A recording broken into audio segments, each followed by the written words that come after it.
Ok, bien. Bueno, entonces, dicho esto, ya me están viendo, ¿verdad? Ya. Ok, pues vamos a dar inicio a este pequeño curso. Eh, Les seré franco honesto y pues es un curso en el que tenemos que repasar temas muy importantes, chicos, pero sobre todo en el entendido de que eh, pues las bases financieras pues deben de ser muy sólidas, ¿no? Sobre todo no por un ámbito nada más meramente de gusto y de decir, ah, quiero saber bien finanzas, ¿no? Creo yo que nuestra profesión como contadores, contadoras, administradores, administradoras, pues la verdad es que depende mucho de lo que es pues las transacciones dinerarias y de eso básicamente pues se trata el área financiera, ¿no? Bueno, antes que otra cosa, ¿no? Les muestro este pequeño texto, espero que se pueda ver y si no se ve ahorita se los mando por foto. El nombre del texto es tal cual Finanzas. Este texto me costó mucho encontrarlo porque es un texto ya bastante, pues diría obsoleto por el año de publicación, no lo han vuelto a reeditar, no sé por qué, pero sigue siendo muy vigente. Los autores se llaman Bode y Merton, que nada más y nada menos que fueron los premios Nobel de Economía, chicos, como en 1994, 98, por ahí. Y pues este texto está editado por Pearson. Y bueno, ustedes lo pueden ver más o menos ahí. A ver, espero. Si no, ahorita quito el filtro. Pero este texto tiene tres pilares aquí dorados. Esto es porque básicamente las finanzas tienen tres pilares. Digo, vamos por partes, ahorita les muestro por qué. Y también la editorial es Pearson. Si algún día en la feria del libro de la FAC o en alguna tienda de estas editoriales lo pueden conseguir, pues adelante. Pero nada más que ya es muy viejito, fue impreso en como 2000, ¿qué será? 2014, 2015, porque no, bueno, la primera edición fue 2003, fíjense. Y ya aquí trae que pues, la reimpresión que hubo de este libro fue en el año 2015, entonces pues, ya más de 10 años y ya le digo viejito, ¿no? Es un libro algo que está este, viejito, entonces pues bueno, ni modo, después les mando la fotito bien en el grupo para que la vean. Lo encontré hace ratito, no tiene mucho. Y dije, de una vez se los voy a mostrar. Bueno, ¿por qué se los muestro, chicos? Porque nada más y nada menos que este libro para mí fue fundamental a la hora de entender finanzas. Y digo entender, ajá, no tal cual a meterme de lleno al área financiera. Pero algo que me gusta mucho de este libro es una peculiaridad. Es que este libro trae la definición de finanzas. Y la definición de finanzas, chicos, como tal, pues a grandes rasgos no existe. Es un consenso muy complejo, chicos. Y yo creo que en esa indeterminación de su definición, pues caemos en uno de los grandes problemas prácticos, chicos. ¿Cuál es? Pues que en definitiva no sabemos realmente definir finanzas, ajá, y es tan indeterminado que por eso no es una única área consolidada o de estudio, tiene múltiples aristas. Y para esto, chicos, les voy a mostrar esta primera diapositiva antes de poderles yo hablar de la definición de finanzas. Pero antes, perdón, Ángel, Gael, veo que tu mano está arriba, ¿la dejaste arriba nada más? Ah, sí. Sí, profe. Bueno, vean esto. Y digo, quiero empezar aquí porque es vital que ustedes sepan que el concepto de finanzas no está definido. Y tan no está definido porque es complejo su estudio. Tenemos finanzas públicas, finanzas bursátiles, tenemos permítame tantito. Acá tenemos finanzas bancarias, finanzas empresariales, finanzas personales y finanzas internacionales. Tenemos un abanico muy grande de finanzas, sin decirles qué son las finanzas aún, pero es este abanico. Nosotros, los de esta facultad, estos alumnos míos, ¿no? Pues obviamente estamos metidos en el área de las finanzas empresariales. Y las finanzas empresariales También tienen muchas aristas, básicamente cuatro, pero la más importante de ellas es la que engloba estas cuatro, que son las finanzas corporativas, que se resumen como función en la administración financiera. Y vean, una palabra nos lleva a otra y a otra y a otra. Ojo, sin ni siquiera haberles mencionado la palabra información financiera todavía, pero para allá vamos. Entonces, el hecho de que tengamos muchas finanzas hace que no tengamos una definición de finanzas, porque hay finanzas para todo y para todos, como decía un profesor en la facultad.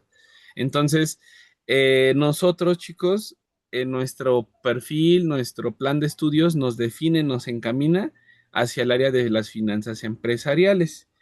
Obvio, conocer todas las finanzas, pues es muy atractivo, es muy importante, chicos, pero también es muy complejo.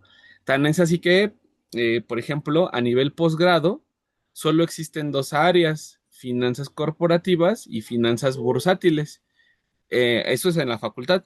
En, por ejemplo, escuelas como el ITAM, que son de las escuelas más fuertes en el área financiera, chicos, pues las finanzas que se dan son finanzas bursátiles. Es su campo más fuerte. Yo decidí irme a finanzas por el ámbito de las normas de información financiera. Eso fue lo que me abrió el camino hacia finanzas. Y en todo caso, si no me hubiera ido a auditoría, pero bueno, la verdad es que después ya me arrepentí y dije, no, mejor me voy a finanzas corporativas. Ahora bien, dentro de las finanzas, eh, vamos a entender algo importante antes de que les lea la definición, chicos, pero las finanzas, desde mi punto de vista, antes de darles la definición oficial, es la aplicación de herramientas matemáticas al análisis de los estados financieros. Esa es mi definición, nada más, como tal, ¿vale?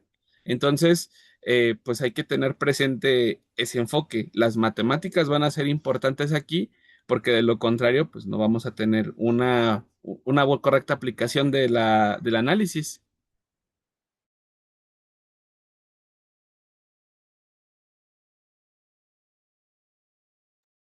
Perdón, tuve ahí Ah, ya regresó. Se fue el internet. Bueno, entonces, ahora sí, ya para no tardarme más, chicos, miren, les voy a leer esta pequeña definición de finanzas. Ay, bueno, no se ve. Sí, bueno, no se ve, porque es blanco, entonces el filtro lo toma, ¿no? Dice aquí, las finanzas estudian la manera en que los recursos escasos se asignan a través del tiempo. Esa es la definición que tiene el libro. Entonces, es una definición perdón, muy condensada, pero densa, porque dice, la vuelvo a repetir, las finanzas estudian la manera en que los recursos escasos se asignan a través del tiempo. Y lejos de que sea una definición muy sencilla, muy simple, chicos, también entender a través del tiempo, asignación de recursos como, ¿no? Es aquí donde empieza el verdadero, pues sí, el dilema, reto, porque chicos, ¿qué es administrar? ¿Qué es asignar recursos a través del tiempo? Bueno, eso es lo que vamos a ver a continuación. Entonces, con este contexto general, básico, quédense con esto bien grabado. No existe una definición propia de finanzas. No se casen con una definición de finanzas. Hay muchas definiciones. La definición del libro es esta, asignación de recursos a través del tiempo. Mi definición es la aplicación de herramientas matemáticas al análisis de la información financiera. Y así se van a encontrar muchas definiciones, pero no hay una sola. Y nada más aquí, algo importante que no debo dejar escapar, chicos. Muchos aseguran que las finanzas son una ciencia.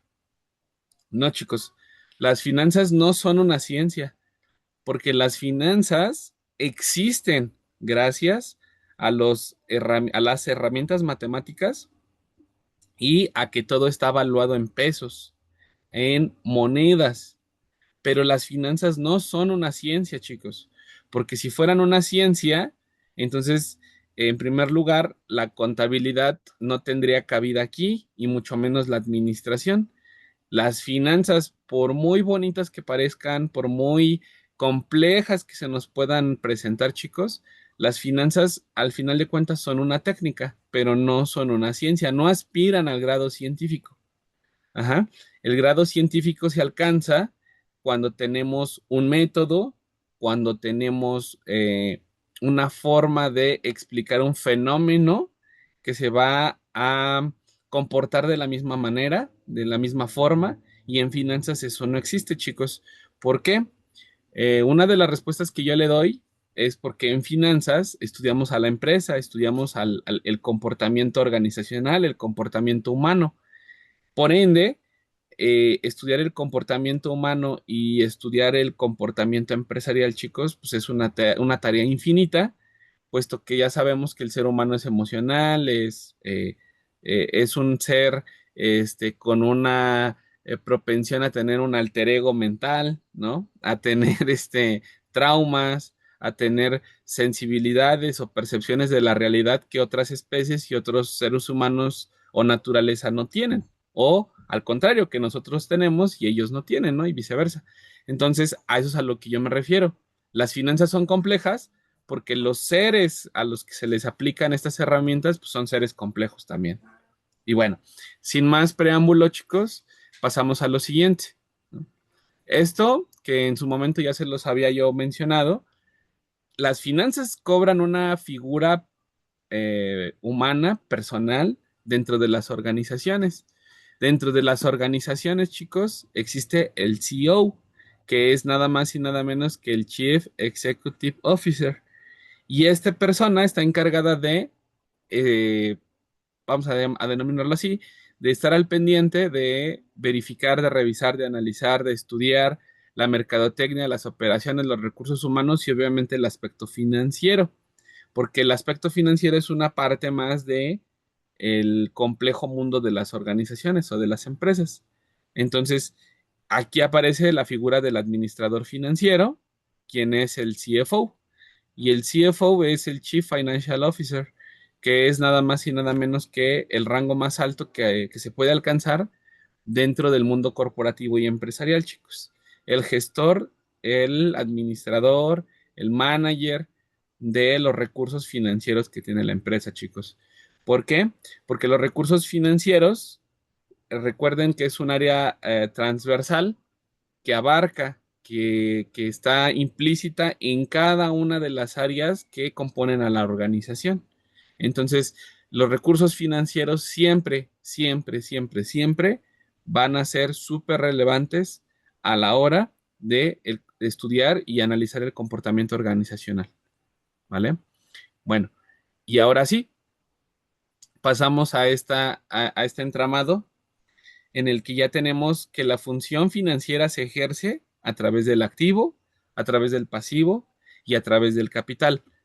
Es aquí donde la información financiera es nada más y nada menos que la materia prima para el financiero o para la actividad financiera.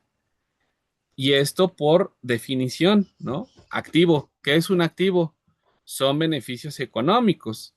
¿Qué es el pasivo y qué es el pasivo? Son las erogaciones o sacrificios futuros que vamos a hacer de recursos. ¿Y qué es el capital? La definición de capital es que el capital son los activos netos de la organización. Y de aquí emanan, ahora sí, las decisiones. Las decisiones de financiamiento que corresponden al pasivo y al capital y las decisiones de inversión que corresponden a los activos. ¿Vale? Y hasta aquí, pues no hay nada nuevo, ¿no? Porque en resumidas cuentas, sabemos que hay que gestionarlos, hay que tenerlos en el debido orden, en el debido proceso de generación de flujos o, en todo caso, chicos, la erogación de esos flujos de efectivo. Y ahora sí, la pregunta que nos hacemos es, ¿por qué gestionar, por qué administrar los activos, el pasivo y el capital? Porque hay un objetivo organizacional, chicos.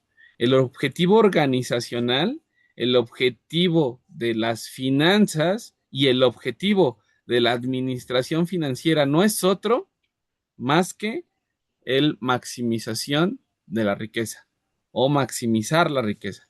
No hay otro paradigma, no hay otra forma de ver esto, chicos, que con ese famoso lema de tengo hoy mucho, pues mañana quiero tener más, ¿no? Ese es el paradigma que rige todas estas decisiones, todos estos entramados. Y obvio, la riqueza no se genera por sí sola, no aparece de la noche a la mañana. La riqueza se genera a través de qué? A través de que el valor de la empresa sea el que se maximice. ¿Y cómo se maximiza el valor de la empresa? ¿Cómo lo vemos reflejado? Con la maximización del valor de las acciones, de los títulos de deuda, de los títulos de capital, perdón, llamados acciones. ¿Y cómo lo podemos observar? Bueno, porque la acción de una empresa, chicos, recordemos, se vende, se transacciona en el mercado financiero. Y esto, pues, es importante porque es en el mercado quién o quiénes nos dan referencia de si la acción va por buen camino, o sea, va creciendo, va valorándose más, o por el contrario, el mercado reconoce que la acción es pésima, que la empresa le va mal, que es una empresa en riesgo, que es una empresa en peligro de desaparecer. Eso el mercado lo reconoce, lo calcula, lo estima y lo plasma, chicos, dentro de el precio de las acciones. Y obvio, algo que no tenemos que confundir, una cosa es maximizar la riqueza y otra cosa es maximizar la utilidad. ¿Por qué? ¿Por qué hacemos esta distinción? Porque recordemos que hablar de utilidad es hablar de la utilidad contable. Y la utilidad, aunque parezca que es riqueza, no lo es, porque esto lo hemos mencionado ya en un par de clases, pues tenemos transacciones que están de contado y tenemos transacciones que están a crédito. Y si hay transacciones a crédito, quiere decir que están pendientes de que las cobre o están pendientes de que se paguen, dependiendo cuál sea el caso. Pero no es lo mismo hablar de la utilidad que hablar de la riqueza. Cuando se habla de la riqueza, se está hablando del flujo de efectivo, chicos. Es decir, el dinero que efectivamente poseo o tengo en este momento en mi cuenta de bancos.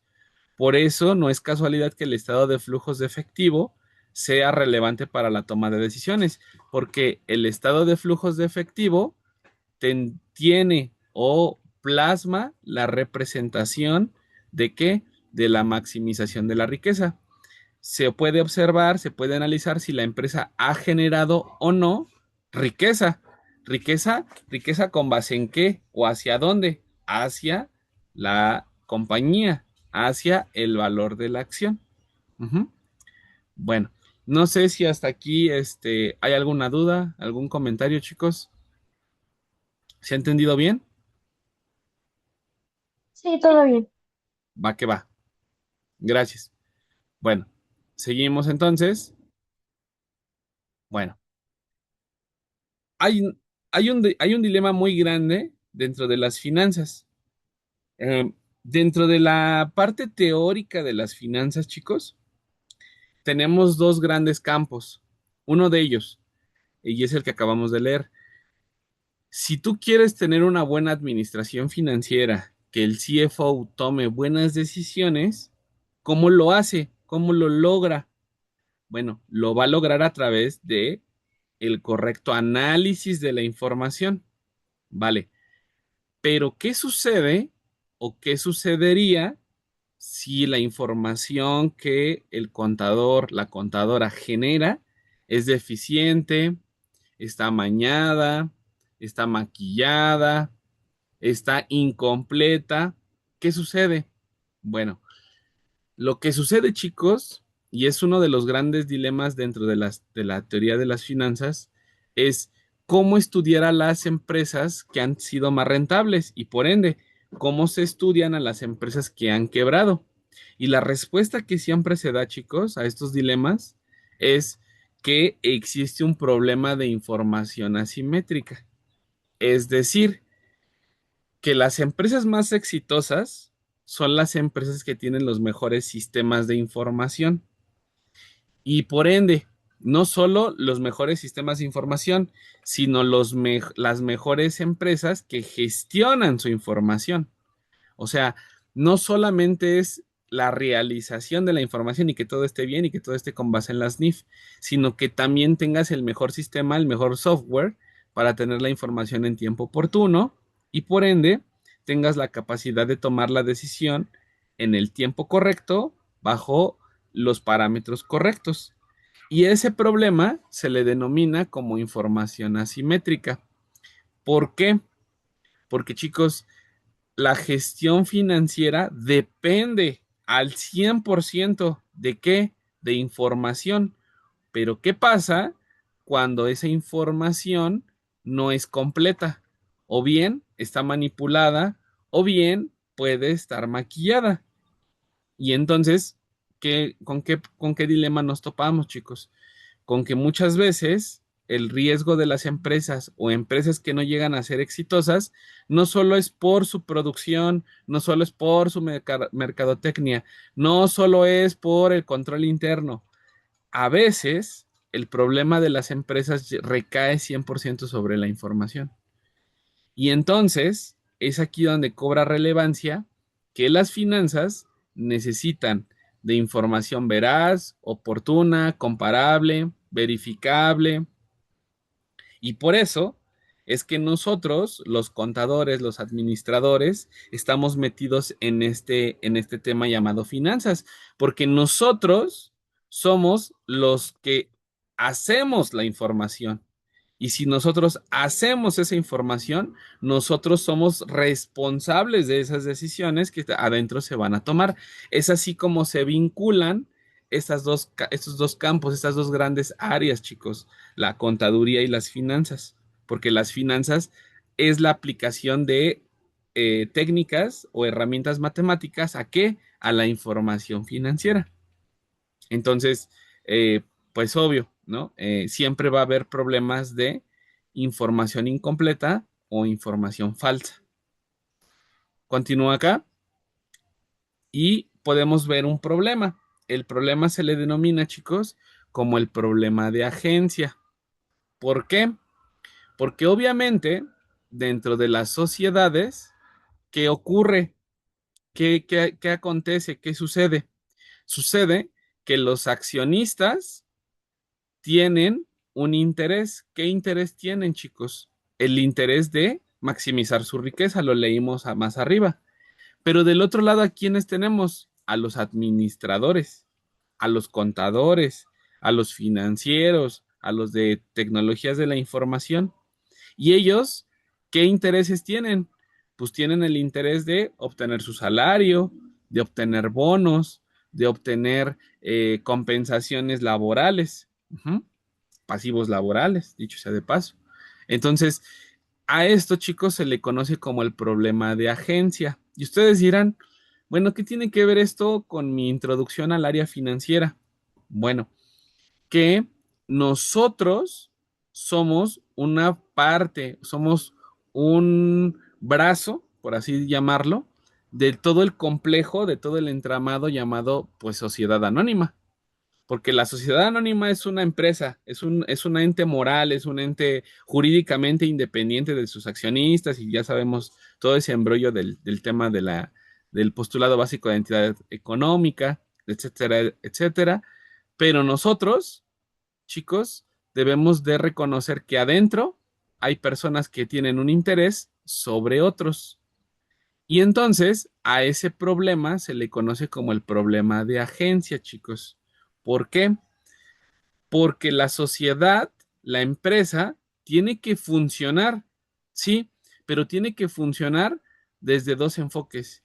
Reportar las ganancias a los accionistas o dueños del capital y por el otro lado, que los administradores, los contadores y demás áreas funcionales, chicos, hagan su chamba, hagan su trabajo para que la empresa siga funcionando, para que la empresa siga siendo exitosa y por ende el precio de la acción siga subiendo. Entonces, a esto, chicos, repito nuevamente, se le conoce como el problema de la agencia y esto existe, ha existido y existirá para el resto de nuestros días. Es uno de los grandes paradigmas que tienen las finanzas, combatir el problema de la agencia. y se le llama agencia o agente o teoría del agente, chicos, porque el agente es el administrador y el principal son los accionistas. Entonces, siempre hay un duelo, una pelea. ¿Entre quién? Entre el principal y el agente. Nunca se les olvide. Si ustedes en internet buscan este tema como problema de agencia o teoría de la agencia en finanzas, van a ver que existe mucha literatura, muchas publicaciones, chicos, sobre cómo se trata de combatir este problema, porque es, y repito, es uno de los grandes problemas que atañen a las organizaciones a la hora de tomar decisiones. ¿Quién vela por las decisiones de la empresa? ¿El agente o el accionista? ¿O deberían de hacerlo ambos? Bueno, va a haber muchos casos de estudio, va a haber muchos casos de análisis por ver que en determinado momento empresas muy exitosas tuvieron a los mejores administradores, pero hubo empresas que también tuvieron a los mejores dueños, a los mejores accionistas. Un ejemplo de ellos, Steve Jobs. Steve Jobs fue creador, fue el accionista de Apple, pero por otro lado, pues obviamente Apple se tuvo que rodear de los mejores administradores o de las mejores personas capacitadas. Sí, Ángel, adelante. Profe, una duda. Entonces, dentro de las mejores empresas, como lo mencionaba, los accionistas y los administradores deben de tener mismos objetivos. Es correcto, pero lamentablemente, aunque tengan los mismos objetivos, el problema aquí es, pues, quién se lleva la mayor parte de la ganancia, ¿no? Y eso es inevitable y eso es irrefutable. Quien se va a llevar el pastel van a ser los accionistas. El administrador, el contador, es parte de esa meta, es parte de ese proyecto, pero entonces lo único que espera o esperaría el contador, el administrador, el financiero de la empresa, chicos, pues es tener una buena remuneración. Y aunque suene esto muy disasociado de la realidad, pues volteemos a ver a muchos negocios pequeños y veamos que gran parte de los dueños son los mismos cabezas de familia, ¿no? El abuelito fue quien inauguró la taquería y después quién siguió los hijos y luego de los hijos quiénes, los nietos y luego ponen el eslogan, ¿no? Carnitas, el Chepe desde 1905. ¿Por qué? Porque es un legado y ese legado pues fue gracias a los accionistas, pero también a los administradores que atendieron ese negocio. Entonces, se vuelve un rol en el que va a haber dueños y va a haber personas que se van a someter pues a esos dueños, ¿no? ¿Para qué? Pues para conseguir esa meta, enriquecimiento, ¿no? Riqueza. Esa es la meta, ¿vale? No sé si hasta aquí se entendió, chicos. ¿Vamos bien? Sí. Sí, Eh, profe. Ahora, nada más, paréntesis, los que ya han tenido contacto con sus puestos laborales o con un puesto laboral, pues recuerden, ¿no? Que se hace una evaluación del trabajador y se hace una perspectiva y se le hace una oferta laboral con las prestaciones y con todo lo que va a obtener, ¿no? ¿Por qué? Porque le estás advirtiendo al trabajador, al futuro administrador de ese negocio, que sus privilegios, sus derechos tienen un límite y sus obligaciones también, ¿no? Entonces, nada es casualidad, todo tiene aquí un entramado importante. Pero repito, no olvidemos esto. El problema que más nos atañe, chicos, pues es el tema de la información. Ujú. Esa es la parte más relevante desde este enfoque. Bueno, siguiente punto, chicos. Ahorita ya vamos a pasar después de esta parte teórica, a la parte práctica, pero sin dejar de lado esto. Existe para este problema de la simetría y el problema de la gente, el gobierno corporativo, que incluso hay optativas, hay materias sobre este tema, chicos, porque el gobierno corporativo es como la estructura, es como diseñar, es como eh, concebir la toma de decisiones dentro de la organización, por eso de la palabra gobierno. Ajá.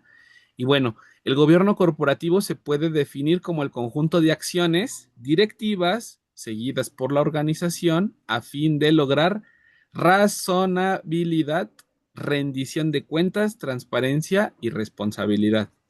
Es el mecanismo de los accionistas que sirve de contrapeso y guía, perdón, a la administración del negocio para asegurar la eficiencia, transparencia en los resultados que persigue la organización. Y aquí ya mete en las manos la OCDE. Ujú. Porque la OCDE, pues obvio que a la hora de vigilar el desarrollo y el crecimiento de varios países, ¿qué les dice a estos países? Pues debes de definir los derechos de los accionistas, el trato equitativo para los accionistas, la función de grupos de interés en el gobierno de las sociedades, la comunicación y transparencia informativa y las responsabilidades del consejo. ¿Del consejo de qué? De administración. No olvidemos eso. Entonces, el problema de la agencia es relevante, chicos. Muy relevante. De hecho, aquí viene una fecha desde 1999, que dicho sea de paso, fue el momento también en donde se dan muchos quebrantos y crisis financieras, pero todo en búsqueda de mejorar la eficiencia a la hora de administrar un negocio o administrar una empresa, chicos. Se debe de resolver el problema de la agencia, sí, se tiene que mitigar, pero recordemos que es imposible deshacernos de esos riesgos, ¿no? Los riesgos no se eliminan, solo se mitigan. Entonces, el gobierno corporativo presenta estas pautas para que ustedes el día de mañana puedan darle una guía, un giro y una dirección a pues el objetivo principal de la organización, que no va a ser otro más que el de maximizar su ganancia, sus utilidades. Bueno, aquí hay un poquito más del tema de la OCDE. Ahorita lo voy a saltar, después les paso estas diapositivas para que lo puedan ustedes leer con calma, porque lo que sigue ya entramos en el ámbito más práctico. Bueno, perdón. Y y este es el último tema de esta parte, porque nada de lo que estoy hablando ahorita, de lo que bien vendría siendo el problema de la agencia, el análisis de la información completa, puede ser útil si no existe un sistema financiero. Ustedes dirán, ¿por qué tan rápido el sistema financiero? Bueno, nada más, no yendo tan lejos, chicos, las IFRS en México se utilizan porque son las normas que las empresas que cotizan en bolsa utilizan para el reporteo de sus estados financieros. Entonces, el sistema financiero, chicos, es aquí es el personaje, por llamarlo así, más importante de esta trama, ¿verdad? Porque el sistema financiero se compone de muchas instituciones, muchas, pero una de ellas va a ser nada más y nada menos que la propia organización. Las empresas como José Cuervo, General Motors, Siemens, General Electric, están inmersas dentro de un sistema financiero. Y nosotros también lo estamos sin ser parte aún de una empresa. ¿Por qué? Porque tenemos monedas y billetes. Y si tenemos monedas y billetes, ¿qué sucede? Pues está el Banco de México. Y el Banco de México es parte del sistema financiero, chicos. Ajá. Es un intermediario quien nos da o nos está, en este caso, nos está otorgando, chicos, papel moneda, nos está otorgando el acceso a una tarjeta de débito, a una tarjeta de crédito, y a las empresas pasa lo mismo. Hay un sistema financiero que permite o permitiría que todos los mercados funcionen. Ujú. Y si los mercados funcionan, pues la economía funciona. Este es el corazón de las finanzas también, chicos, ¿ok? Obviamente, dentro del mercado financiero, ¿qué ocurre? Pues se genera la oportunidad, se posibilita la transferencia de recursos entre oferentes y demandantes, lo que en micro o macroeconomía vieron como estas curvas, ajá, que nos señalan el momento en el que los precios se están moviendo y en el que los agentes están tomando decisiones de inversión y decisiones de financiamiento. ¿Ok? Bueno, hasta aquí, dudas, chicos. Voy a detener esto tantito para mostrarles otra diapositiva. ¿Vamos bien hasta acá? Sí, profe. Sí, Va. Ahora sí, déjenme, nada más encuentro esta diapositiva. Esta es muy importante. ¿Por qué? Con base en lo que ya señalamos del sistema financiero, pues obviamente el efectivo, los flujos de efectivo, que fue lo que mencioné como maximización de la riqueza, chicos, pues confluye. Ajá. El efectivo está entrelazado a todos los mecanismos y a todas las decisiones que dentro de una organización se tomen. Podemos ver aquí, por ejemplo, cómo el efectivo está dentro de las cuentas por cobrar, de las cuentas por pagar. Tenemos aquí abajo adeudos de terceros, gastos desembolsables de operación, los dividendos, inversiones financieras, el capital de los propietarios, el financiamiento de terceros, los activos fijos, chicos, la compra, venta de activos fijos, el pago, cobro de rentas y los intereses. Ujú.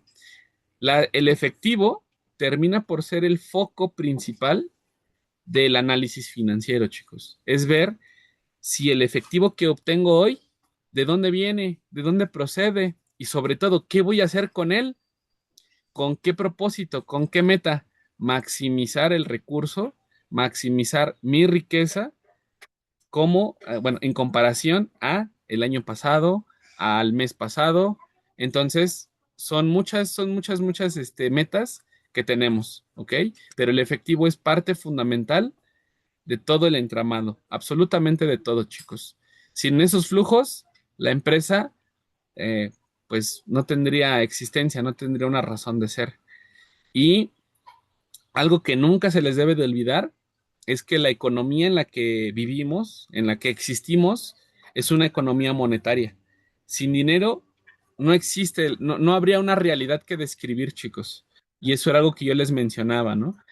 Sin el dinero no podríamos concebir el comprar carne, el comprar maíz, el comprar tortilla, el comprar herramientas, el comprar una computadora. No tendríamos forma de concepción alguna de medirlo, ¿no?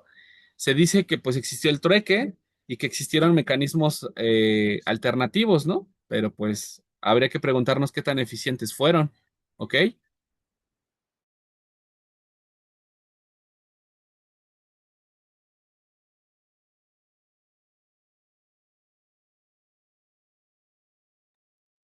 Perdón, tuve aquí un problema de la red.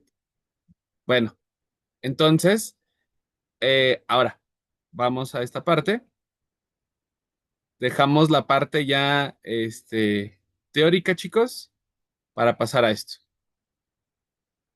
Chicos, a partir de este momento, ya con esas generalidades que les mostré de lo que fue el sistema financiero, el gobierno corporativo, el teoría de la agencia, pues viene una pregunta importante. Empresarial y organizacionalmente, ¿cómo gestionamos? ¿Cómo tomamos decisiones? Bueno, pues esto ya también estará un poquito de menos decírselos, pero es a través de la información financiera, el balance general y el estado de resultados. Eso es en lo que nos vamos a enfocar, eso es lo que vamos a trabajar y naturalmente, pues tampoco va a ser fácil. Necesitamos concebir o tener la concepción ya de qué es activo, qué es pasivo, qué es capital y obviamente ver bajo qué panorámica vamos a tomar decisiones. Con un excedente de liquidez, con un faltante de liquidez, con un sobrante de capital de trabajo, con un inventario que rota lento, que rota despacio. Eso es lo que nos vamos a enfocar, ¿no? Y bueno, la primer gran definición que tenemos, chicos, capital de trabajo. ¿Qué es el capital de trabajo? Bueno, el capital de trabajo, aquí abajo lo tienen definido como la diferencia entre el activo circulante y el pasivo de corto plazo. O bien, mediante una división, que es la proporción, que es la porción del activo circulante entre pasivo de corto plazo o de largo plazo, dependiendo cómo lo quieran evaluar. Pero siempre, siempre, siempre, siempre, chicos, el capital de trabajo es el primer paso que hay que dar para analizar el comportamiento organizacional, chicos.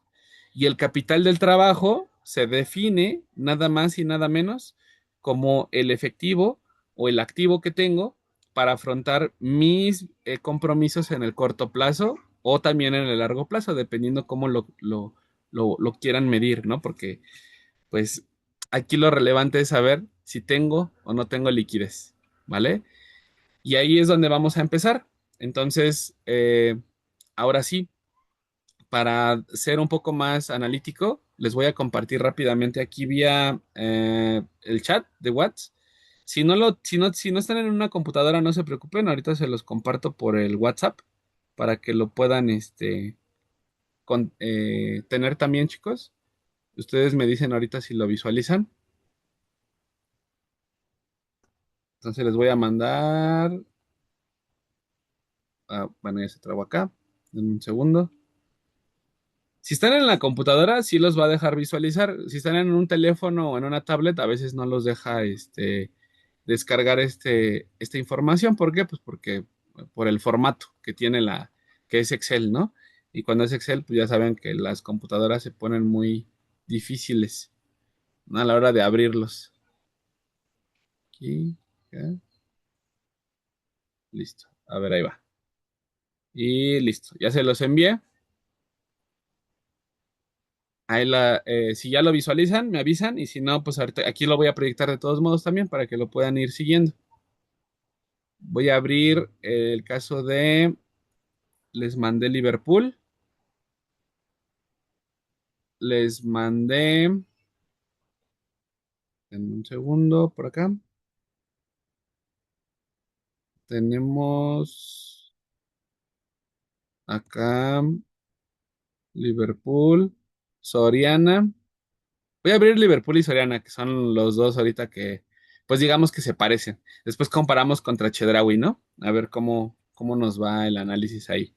Vamos a trabajando varias empresas de manera diferente para irlo comparando. Listo.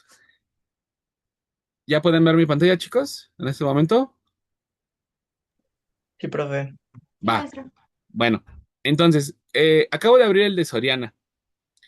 La información que tiene la misma estructura. Todas este tipo de Exceles traen la misma plantilla, chicos. Si ustedes se van a la primer plantilla, vienen los estados financieros completitos, pero vienen con el formato de Economática, que es una plataforma que está en la facultad. El próximo semestre vamos a tener Capital IQ. Ya no los voy a poder ver en el próximo año, el semestre, perdón, por el semestre en el que van a estar cursando, que es quinto, pero se van a abrir cursos y talleres para Capital IQ. Les aconsejo que los tomen porque sirven para extraer información.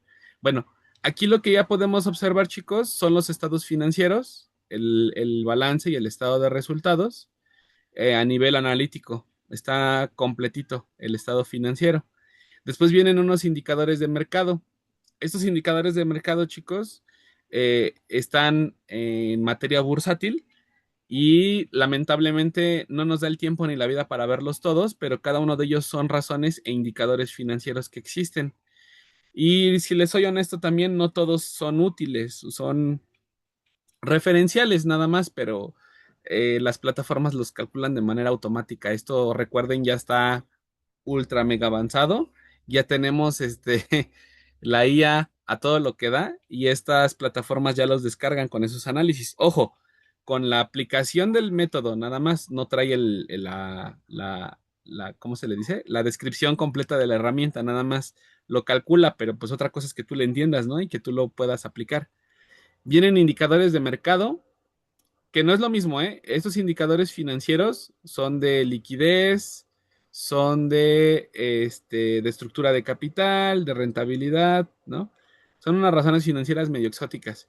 Acá tenemos indicadores de mercado que es precio del activo, precio valor en libros, la capitalización bursátil que tiene, el valor en libros versus el EBITDA y varias métricas que ya les he comentado incluso en clase, pero que bueno, también pues no son parte de los indicadores ahorita más útiles que vamos a trabajar. Y tenemos de este lado, chicos, el resumen, que es nada más y nada menos que el mismo balance que tenemos al inicio, pero ya compactado. Ya no lo tenemos tan analítico, ya lo tenemos por cada uno de los rubros. Ahora sí. Ajá. Y aquí tenemos la información histórica hasta el año 2018. Como esta fue tomada a 30 de septiembre del 2018, no nos sirve de mucho. ¿Por qué? Porque está delimitada a septiembre. Recuerden que para que la información financiera sea comparable, necesitamos periodos completos. Este periodo, pues, no está completo, obviamente.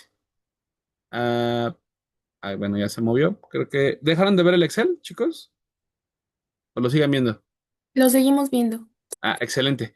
Bueno, entonces, perdón, lo que vamos a hacer, chicos, es ocultar ahorita de momento el 2018. El 2018 no nos sirve de mucho porque el 2018 no está completo, es lo que decía.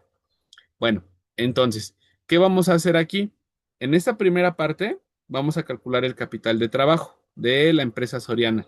Ustedes pueden tomar el que cualquiera que les mande. Ahora sí que el punto aquí es que ustedes lo ejerciten también, lo practiquen y con base en eso vamos interpretando.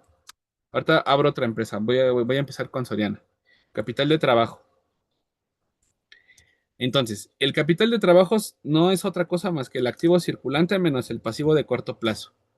Es una de las medidas financieras más importantes y son las fundamentales. Vamos a proceder a dividir activo circulante, aquí lo tenemos, menos el pasivo a corto plazo, que lo tenemos por acá, que sería 6,130. Y damos enter. Y una vez que damos enter, aquí podemos observar que tenemos 10,377. Este es el año 2008, ¿vale? Nos dio positivo el capital de trabajo. Aquí vamos a poner el año 2009, 2010 y así sucesivamente hasta que lleguemos al 2018. Para esto ya podemos seleccionar estos 3 años, chicos, y correr hacia la derecha. Y solito va cambiando el año. Hasta aquí, hasta 2017. ¿Vale? Si me siguen y se pierden o se detienen en algún proceso, me avisan y lo vamos corrigiendo. Bueno, aquí ya tengo la restita. La restita, repito, es activo circulante entre pasivo de corto plazo. Eso es lo que tenemos. En un segundo, nada más voy a ocultar aquí la barra del Zoom que no me deja ver. Listo. Entonces, este es el primer paso, chicos. Entonces, el capital de trabajo del 2008 fue de 10,377. Como ya está formulado, recorremos a la derecha. Así. Y listo. Podemos observar aquí el capital de trabajo que ha tenido la empresa los últimos, ¿cuántos años son? A ver, veamos. Los últimos 10 años, chicos. Que es de 2017 a 2020, a 2008, perdón. Ya está desfasado, obviamente. Ya no estamos en el 2017, eso me queda claro. Es un ejercicio nada más para irlo analizando. Este ejercicio lo vamos a repetir con información actualizada más adelante, pero ahorita es para que nos vaya quedando claro, ¿no?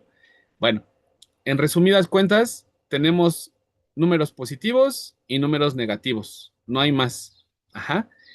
¿Qué podemos observar aquí, chicos? ¿Qué es lo que estamos viendo de la empresa Soriana? Pues que la empresa Soriana ha tenido, en la mayoría de las veces, de los años, capitales de trabajo negativos. Y no sé si recordarán esto, pero en clase yo les mencioné algo importante. Las empresas más rentables, son las empresas a veces más endeudadas, ¿no? ¿Por qué? Porque estas empresas no siempre, chicos, tienen buenos excedentes. Estas empresas grandes, chicos, necesitan muchas, pero muchas veces de, pues, enriquecerse a costa de los demás, ¿no? Y eso cómo lo hacen, pues obviamente también haciendo uso de malas prácticas corporativas. Y eso lo podemos llegar a visualizar en varias empresas. Miren, les voy a abrir otra empresa acá para que lo vean. Me avisan si lo ven, ¿eh? Ahorita ya les compartí la pantalla de las carpetas. Coca-Cola. Vean, vamos a abrir Coca-Cola. Lo mismo, nos vamos para acá. Vamos a ver el capital de trabajo de esta empresa, que es del año 2008, 2009, 2010. Vamos a ajustar esto. Acá está hasta 2017 y hacemos la restita. Activo circulante, otra vez, menos el pasivo de corto plazo. Acá está. Entonces, ya tenemos la formulita. Lo que vamos a hacer ahora es arrastrar a la derecha y veamos, acá está Coca-Cola. Vean, Coca-Cola ha tenido capitales de trabajo positivos del año 2009 Se ve hasta... su pantalla de las carpetas. Ah, discúlpenme. Gracias. Qué bueno que me interrumpieron, ¿eh? Porque si no, me sigo con la explicación. Es que ya le puse toda la pantalla, pero no comparte toda la pantalla. A ver, ahí está. Ahora sí lo ven.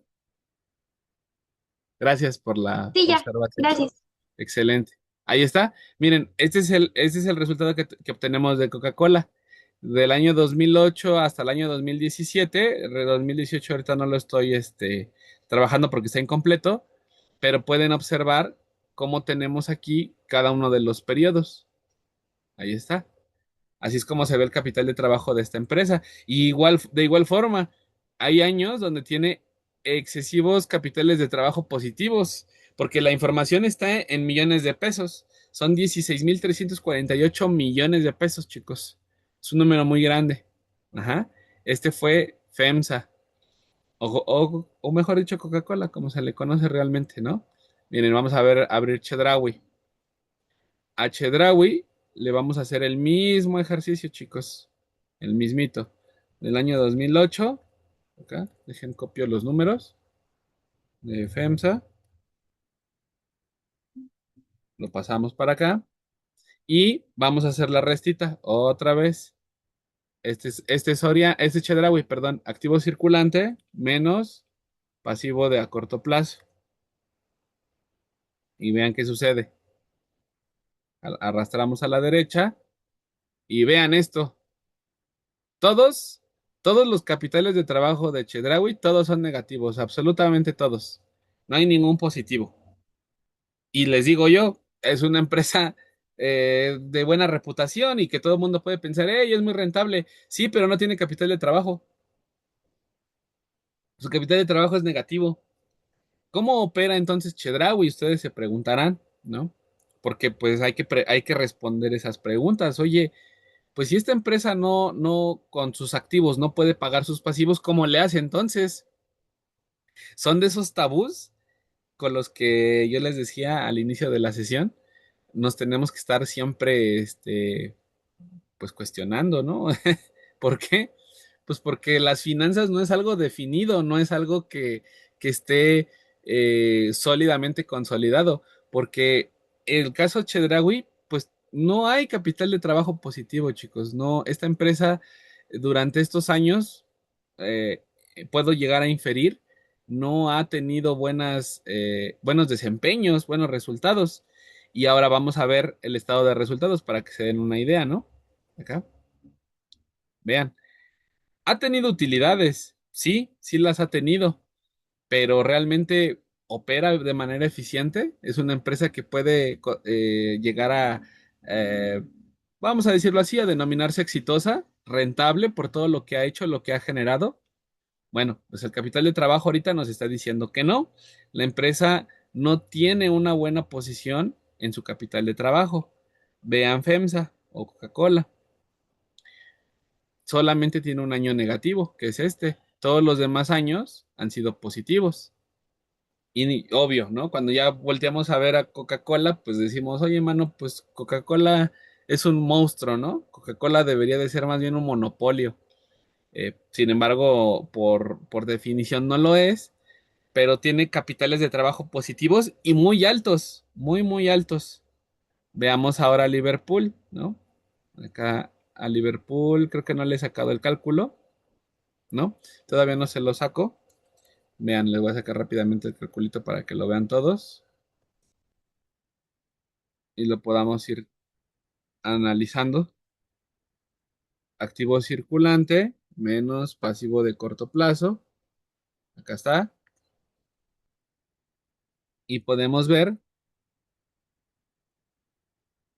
que Liverpool ha tenido todos los años números positivos, muy grandes, ¿no?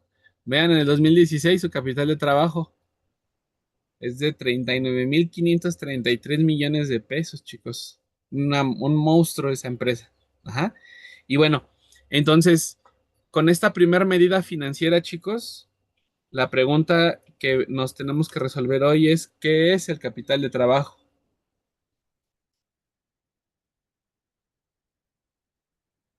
El capital de trabajo va a ser nada más y nada menos, chicos, que la forma de ver, de analizar y de comprender si la empresa va a tener o no va a tener un buen desempeño financiero.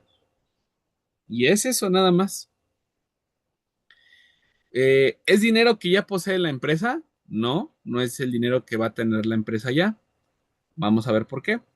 Porque el activo circulante se compone de varias cuentas más, efectivo e inversiones, cuentas por cobrar, otras cuentas por cobrar, que son cuentas por cobrar diversas también, como se le puede llamar, y su inventario, chicos. Pero no es y no va a ser el dinero que ya tiene, chicos, porque el dinero que únicamente tiene Liverpool es 1.613 millones de pesos. Eso es todo lo que tiene ya en efectivo, en flujo. Lo demás es lo que está pendiente de realizar, el pendiente que va a tener esta empresa en el futuro, chicos. Ujú. Y el pasivo, ¿qué tiene? El pasivo circulante o de corto plazo tiene proveedores, deudas financieras o préstamos financieros y tiene otros impuestos por pagar y otros pasivos, que no menciona cuáles son, pero hay otros pasivos más. Entonces vean, todas estas ya las tiene que pagar el próximo año, el próximo periodo, pues tal vez sí, tal vez no, porque son de corto plazo.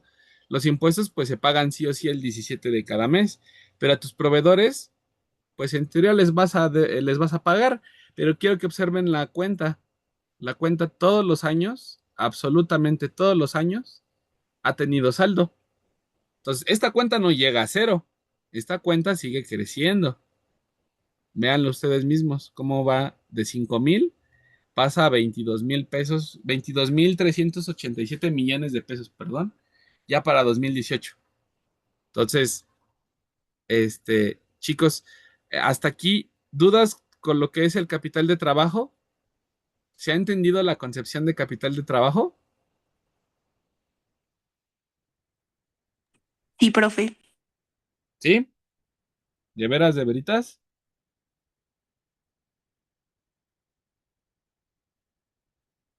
Ok. Bueno, entonces, ojo, ¿eh? Aquí únicamente hemos hecho una resta. Hemos restado lo que viene siendo, chicos, el activo circulante menos el pasivo de corto plazo, que fue la resta de mis beneficios económicos de corto plazo versus o menos nuestras obligaciones de corto plazo. Empresas tienen altos capitales de trabajo positivos y hay empresas que tienen capital de trabajo, pero negativos, como el caso de Chedraui. Véanlo ustedes. Ajá. Eso es el capital de trabajo. Nada más un primer parámetro, el primer paso que hay que dar es ver si tengo o no tengo el capital de trabajo. ¿Vale? Bueno, entonces, si no hay dudas hasta aquí, chicos, pasamos al siguiente nivel. En este primer estrato, únicamente es ver si la empresa tiene o no la capacidad de seguir operando. Eso es todo. No llegamos a una conclusión más relevante, más importante que esa. Ver si la empresa cuenta o no con los recursos para afrontar sus obligaciones en el corto plazo. Hasta ahí nos quedamos. Ese es el primer estrato. Pero ahora lo que sucede es esto. Necesitamos empezar a analizarlo bajo otro enfoque, que ya no es tan general, que es el capital de trabajo. Tenemos que aplicarlo a través del análisis de estados financieros, que ya tiene un avance muy significativo, chicos, que se le conoce como el análisis vertical y el análisis horizontal, ¿ok? Y para esto, pues tenemos que saber cómo analizar anualmente o analizar históricamente. ¿Y por qué digo históricamente, chicos? Porque el análisis histórico es lo que ya ocurrió, pero con el análisis histórico puedo proyectar lo que va a suceder. Entonces, ambos análisis, el vertical y el horizontal, chicos, es muy importante que se complementen. Un consejo que yo les doy, nunca se queden con un solo análisis. Vamos a llevar esto a un análisis integral o sistemático, como se le llama, donde hacemos una combinación de ambos. Hacemos un análisis vertical para explicar el presente, pero el análisis horizontal me va a permitir explicar el pasado y proyectar el futuro. Es así como se unen estas dos grandes ramas del análisis de estados financieros. Y bueno, aquí lo podemos observar rápidamente, chicos. El análisis vertical es el método en el que se analiza dentro de un mismo periodo contable, o sea, por un solo año únicamente. Se le conoce también como el análisis estático, y esto es porque pues vamos a analizar por cientos integrales y razones financieras, chicos. ¿Ok? Así es, en estas dos grandes áreas es como se divide el análisis vertical. Por si algún día tienen una pregunta así en algún examen, esta es una de las grandes formas de analizar el balance y el estado de resultados de una empresa. ¿Este tema ya lo abarcaron en su clase de finanzas? ¿Ya lo tienen completo? Creo que hasta razones financieras sí, ¿verdad? ¿O no? Sí, profe. Ok, gracias. Entonces, nos vamos un poquito rapidito acá. ¿Por qué? Porque los porcientos integrales consisten en qué? En determinar los porcentajes que representa cada partida del balance y del estado de resultados, pero respecto al total. Y aquí no olvidemos que los totales cambian. Para el estado de resultados van a ser las ventas. Las ventas van a ser mi 100%.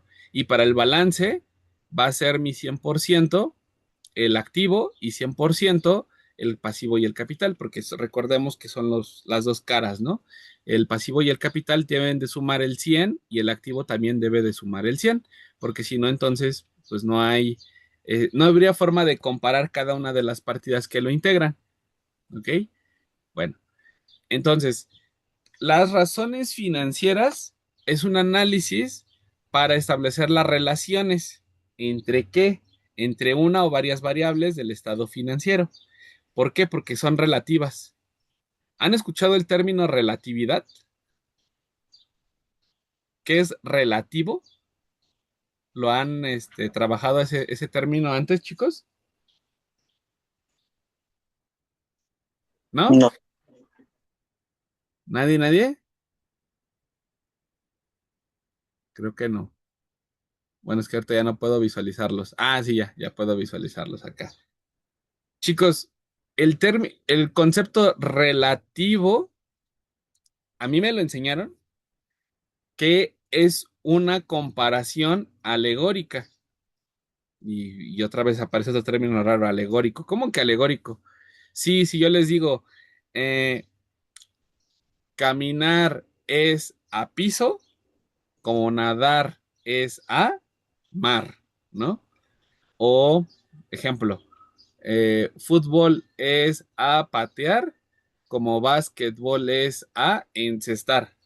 Eso es una alegoría, ¿no? O una analogía, o bueno, el término se relaciona. Bueno, el término relativo tiene esa connotación que es hace alusión a algo, pero, pero no es y no va a ser la respuesta eh, total de ese concepto. Les pongo un ejemplo. FEMSA y Pepsi, que son dos grandes rivales, FEMSA y Pepsi tienen ganancias. ¿Y eso es relativo a qué? Ah, ok, a que vendieron mucho, sí. A que cobraron mucho, sí. A que pudieron producir mucho, sí. Pero ¿en qué medida? ¿O en qué porción, ¿no? O sea, relativo a qué es. Bueno, y por eso abajo de la palabra relativas aparecen tres ejemplos: historia, planes e industria. ¿Por qué? Porque si yo les pongo el ejemplo, otra vez, el que hace un momento mencioné, FEMSA y Pepsi obtuvieron rentabilidad. Ok, ¿debido a qué? A que históricamente han sido las empresas refresqueras más importantes del planeta. Ok. Dos, FEMSA y Pepsi tienen mucha rentabilidad porque en sus planes está seguir creciendo. Ah, ok, ¿creciendo en qué? ¿En ventas? ¿En sucursales? ¿En distribución? ¿En producción? Dos, pues es que mira, perdón, tres, la industria. La industria a la que pertenece Pepsi y FEMSA o Coca-Cola y Pepsi es la industria refresquera. La industria refresquera en México es rentable. ¿Por qué? Porque se consume mucho refresco. Entonces, la respuesta a la riqueza está en función a la industria. La industria describe eso. Y hay ocasiones, chicos, en que estos tres conceptos se unen. ¿Cómo que se unen? Sí, FEMSA y Pepsi son empresas muy ricas por su historia, por sus planes de expansión y por la industria a la que pertenecen. Esos tres factores pueden explicar el crecimiento de FEMSA o de Pepsi. Dices, ok, o sea, la razón financiera me está indicando algo que es relativo a un suceso, a un evento, a una historia, a un sector. Sí, así es. Entonces, las razones financieras tienen una propiedad muy importante, chicos. Y esto es que las razones financieras son de carácter general, es de aplicación general para cualquier ente económico. Si yo el día de hoy, les pongo otro ejemplo, si yo el día de hoy quisiera decir, pues relativamente hoy soy feliz, y si yo les dijera ahora, mi hermano se ve que relativamente es feliz, ¿qué estoy queriendo decir? Que ambos, mi hermano y yo, pues somos felices, pero ¿qué traté de decir con la palabra relativo? Pues que se entiende, se interpreta, se concibe que son felices, que son ricos en este momento, ¿no? Entonces, a eso es a lo que voy. Hacemos una inferencia, chicos. Esa inferencia deviene de estos tres grandes elementos que son de carácter general, a su historia, a sus planes, a su industria. Y entonces, ahora sí viene lo bueno, porque las razones financieras se dividen en estos cinco grandes grupos, chicos: liquidez, actividad, solvencia, rentabilidad y las famosas de mercado. Que las de mercado ya es como un híbrido, chicos. No crean que es la panacea, que es un suceso nuevo, tener razones de mercado, pero aquí están plasmadas en estas diapositivas. Y vamos con las primeras. Razones de liquidez. Se emplean para medir la capacidad de cumplir las obligaciones de corto plazo. Eso ya lo habíamos trabajado. Y aquí viene retomo el tema pasado. ¿En relación con quién? Con el activo circulante y con el pasivo a corto plazo. Quiere decir que aquí está inmiscuido, que está asomándose así como Juan Gabriel detrás del árbol, el capital de trabajo. Así es, chicos. La liquidez está asociada de manera directa al capital de trabajo que tiene la empresa. Y las razones de liquidez, como pueden ver el cuadrito, chicos, se calculan a través del análisis del activo circulante y el pasivo a corto plazo, dejando fuera el activo no circulante y el pasivo a largo plazo, chicos, y el capital contable. Estos no se trabajan, solo se trabajan los dos de arriba. Y aquí las tienen todas. Ahí está el acordeón. Ujú. Que les digo siempre, chicos, miren, estas divisiones se pueden encontrar en cualquier libro de texto, en cualquiera, se pueden topar la explicación de cada una de ellas, pero lo más relevante aquí es, y lo que nunca se les debe de olvidar, ¿qué es la liquidez? Eso es lo que de verdad, chicos, nunca se les debe de olvidar. ¿Qué es la liquidez? Independientemente de cómo la midas, tienes muchas formas de medirla, pero ¿qué es la liquidez? Es la capacidad de pago en el corto plazo, chicos. Y la prueba de liquidez más completa es la de activo circulante entre pasivo a corto plazo.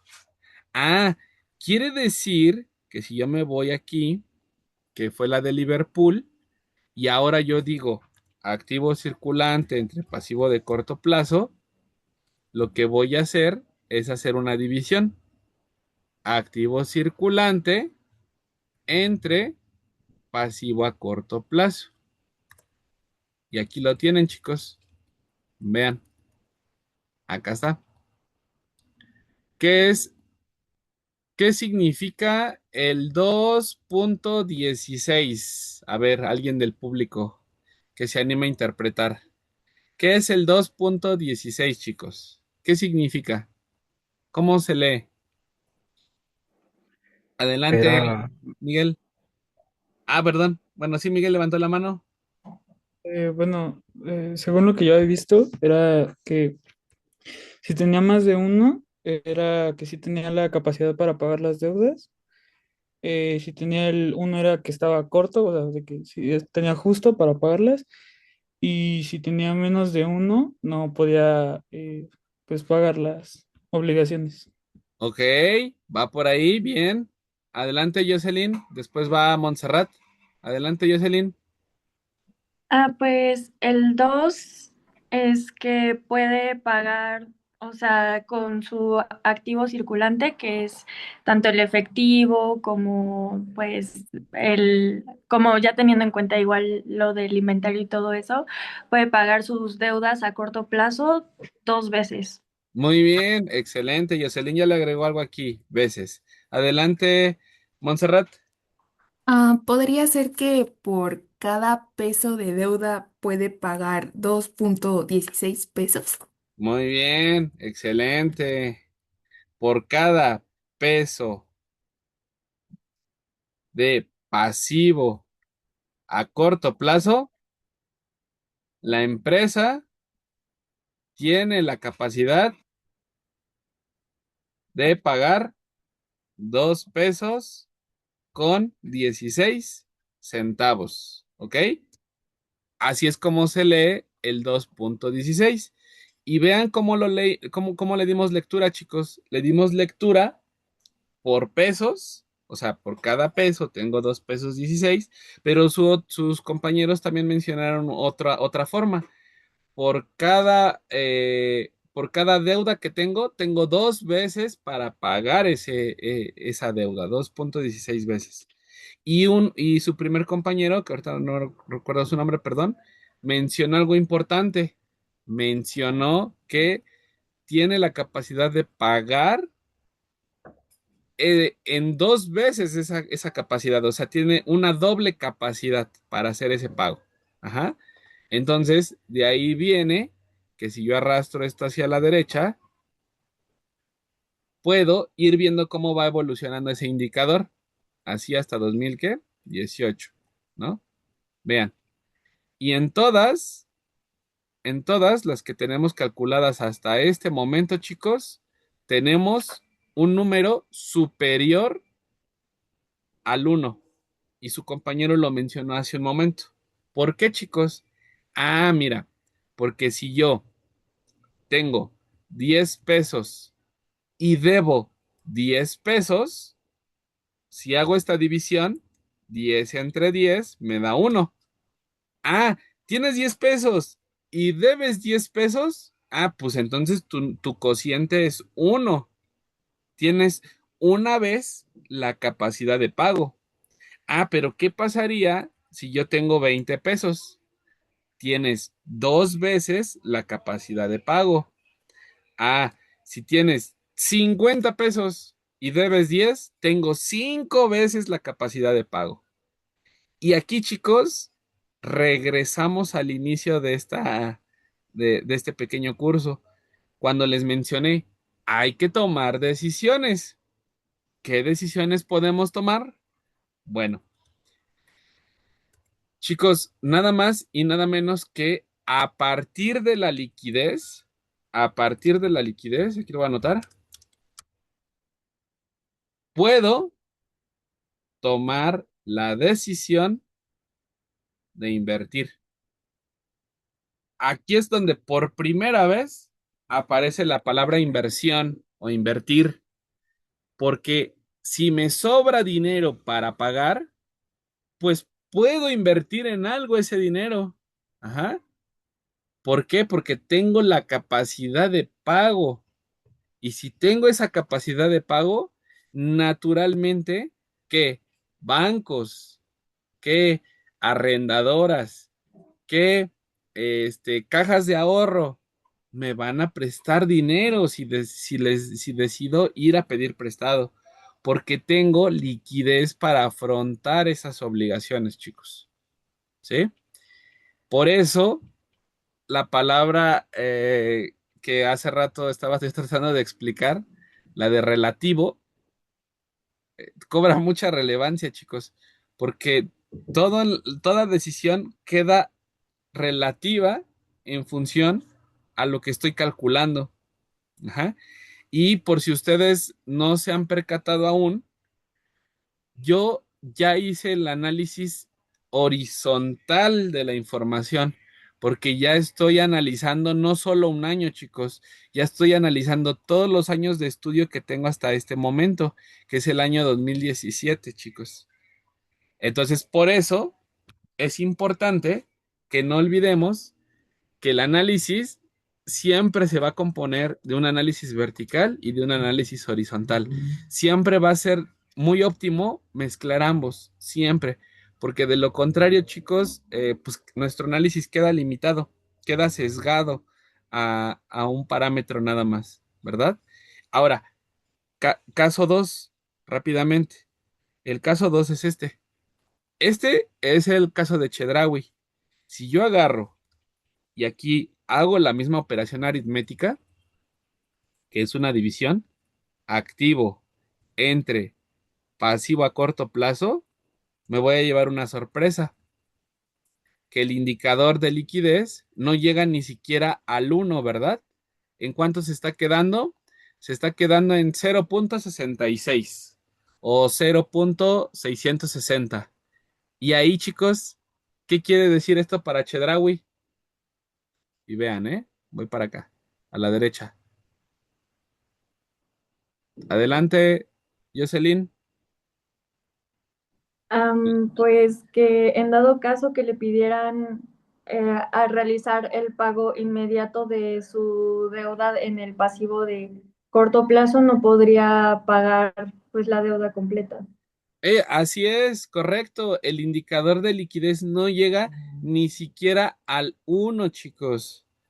Por eso, no es casualidad que el capital de trabajo sea negativo, porque su compañera Jocelyn lo acaba de explicar muy bien. Si le pidieran en este momento pagar su pasivo, la empresa no tiene la capacidad de pago, porque únicamente tiene punto 66, punto 68, punto 70, punto 76. ¿Cómo se interpreta este número? Por cada peso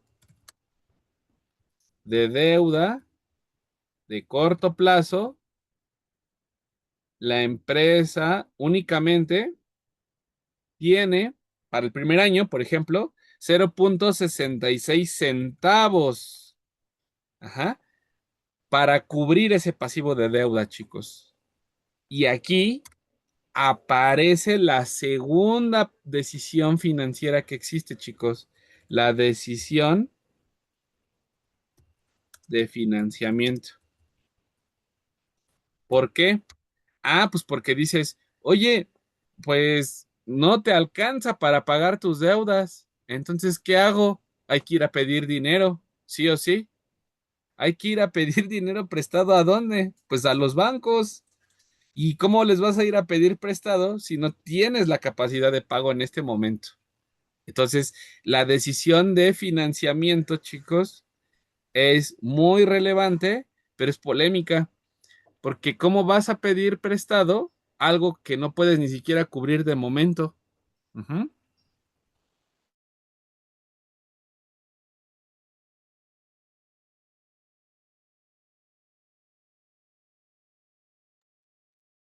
Bueno, perdón, aquí una pequeña interrupción. Entonces, ¿cuándo vamos a necesitar financiamiento, chicos? Pues cuando nada más y nada menos que la empresa no tenga el capital de trabajo suficiente para operar, para seguir funcionando. Y el financiamiento es pedir prestado, pero ojo, ahora, el financiamiento para qué puede ser destinado para invertir, pero también para operar. Es así como se tiene esta subclasificación. Yo sé que esto pocos lo conocerán, si no es que nadie, chicos, pero los presupuestos gubernamentales se clasifican así también. El presupuesto de ingresos de la federación a nivel federal se clasifica en gasto operativo o gasto corriente y gasto de inversión. Y entonces el gasto de inversión y el gasto de operación, ¿de dónde vienen? ¿De dónde emanan? Pues emanan de una decisión de financiamiento, chicos. Ujú. El gobierno, para poder invertir y para poder operar, necesita financiamiento. Nada más que adivinen de dónde viene ese financiamiento que el gobierno necesita, chicos. A ver si alguien De lo los sabe. impuestos. Muy bien, así es. La principal fuente de financiamiento del gobierno federal es nada más y nada menos que los impuestos. Muy bien. En segundo lugar, los ingresos petroleros, las ventas de petróleo crudo que tiene Pemex, chicos. Y en tercer lugar, vienen nada más y nada menos que las remesas que tienen hoy en día los connacionales en Estados Unidos y que mandan para acá. ¿Por qué? Porque son dólares entrando a México, por ende es una forma de inyectarle dinero extranjero al país, regresando a una empresa para no disvariar, ¿verdad? En temas macroeconómicos.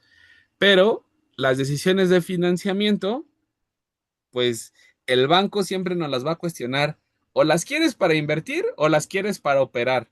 El problema aquí que estamos viendo con Chedraui es que necesita dinero, pero no para invertir, chicos, necesita el dinero para operar. Y eso es peligroso. Peligro. Porque nada más y nada menos, chicos, que estamos hablando de una empresa que va a salir a pedir dinero para operar. Entonces aquí la pregunta es, si sigue sin operar, ¿me va a pagar lo que me debe? Bueno, no, ahorita no vamos a responder esa pregunta, pero entonces, ¿qué es la liquidez y cómo se mide? Su compañero ya lo mencionó. Si el indicador nos puede dar uno, mayor a uno o menor a uno, chicos.